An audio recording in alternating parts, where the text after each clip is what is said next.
বড় ভাই তুমি? আমান তুই তুই দোকানদারি করস? দেখতে তো পাইতেছো, যেখানে আর কি আছে।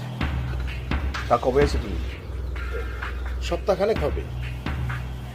বাড়ির সব কিছু খুঁইয়া তুই এখন দোকানদারি করতেছস? নেশাপানি খাওয়া ছেড়ে দিছস? বড় ভাই, আমার সাথে সম্পর্ক রাখবা না ঠিক আছে, তাতে আমার কোনো কষ্ট নাই, কিন্তু দেখো আমার নামে কোনো মিথ্যা অপবাদ দিবা না। আমি মিথ্যা অপবাদ দিচ্ছি মানে? এসব তুই কি বলতেছস? আমার বিদেশের টাকা যদি তুই নষ্ট না করতি তাহলে তোর এই অবস্থা হয়? আলিম, তুমি কার কি কইতেছো? আমি তো তোমার ভালো ছেলে জানতাম। তুমি তো বিদেশে যে বেঈমান হইতেছো। যে মা তোমার জন্ম দিল, যে মা তোমাদের দুই বাইরে পেটে ধরলো, সে মায়ের খোঁজ খবর নিলা না, ভাই বোনের খোঁজ খবর নিলা না। তুমি তো মিয়া সন্তান নামে কলঙ্ক। ভাই, রবি ভাই, বাদ দেন না। আমার মতো ভালো ছেলে এলাকায় আছে, ও তো যেমন একটা বিড়িই খায় না, আর তুমি ওরা নেশা পানির কথা কইতেছো? কি কোন আপনি? আমি তো প্রতি মাসে ওদের জন্য টাকা পাঠাইছি।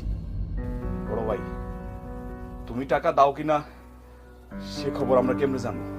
আমরা তো একটা কানাকড়িও পাই না। অবশ্য কার কথা বিশ্বাস করুম?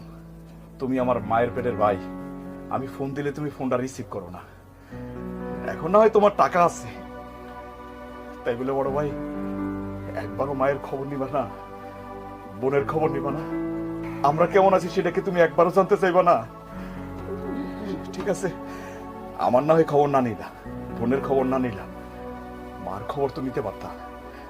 যাও, সময় থাকলে মারে একটু দেখে আসো, মার কি অবস্থা নিজের চোখে দেখতে পাইবা।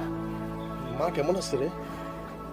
ভালো নাই বড় ভাই, মা একদম ভালো নাই, সারাক্ষণ খালি কান্নাকাটি করে। সোমারে ঠিক মতো বিয়েটা দিতে পারছিলি? টাকাগুলো সোমার জামাইকে দিতে পারছিলি? কিসের টাকা বড় ভাই? তুমি টাকা পাঠাইছিলা ভাবির কাছে না?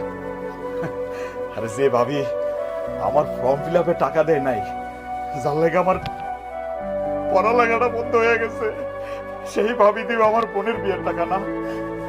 টাকাই যদি দিত তাহলে তো আমি জমি বন্ধক দিতাম না। এই যে রবি ভাই সাক্ষী, আমি ওনার কাছে জমি বন্ধক দিছি, বন্ধক দিয়ে বোনের বিয়ে দিছি, আর বাকি টাকা দেয়া এই দোকান দিছি। তুমি তো বড় ভাই একবারও খোঁজ নিলা না আমাদের কি অবস্থা, মায়ের কি অবস্থা।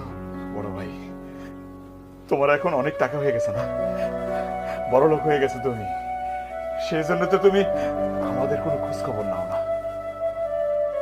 আরে যে মা তোমারে কর্ম নিল, তোমারে জন্ম দিল, আমারে জন্ম দিল,